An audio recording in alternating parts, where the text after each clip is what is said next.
విజయవాడ మంగళగిరిలో మద్యం మత్తులో మందుబాబులు వీరంగం సృష్టించారు. సుమారు 7-8 మంది యువకులు మద్యం మత్తులో ఓ బార్కు వచ్చిన వారిపై విచక్షణ రహితంగా దాడికి పాల్పడ్డారు. అద్దాలు, ఫర్నిచర్ ధ్వంసం చేశారు. బార్ సిబ్బందిపై సైతం దాడికి పాల్పడ్డారు యువకులు. అయితే పలువురిపై దాడులు చేయడంతో ఆ బార్ కాస్త రక్తమయమైంది. ఎక్కడ చూసినా రక్తపు మరకలు కనబడటంతో పరిస్థితి భయానకంగా మారింది. పోలీసులు రంగప్రవేశం చేయడంతో యువకులు పరారయ్యారు.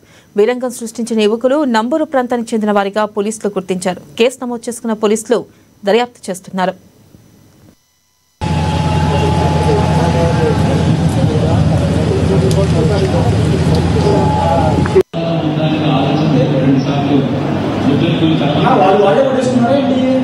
ఏం జరిగిందో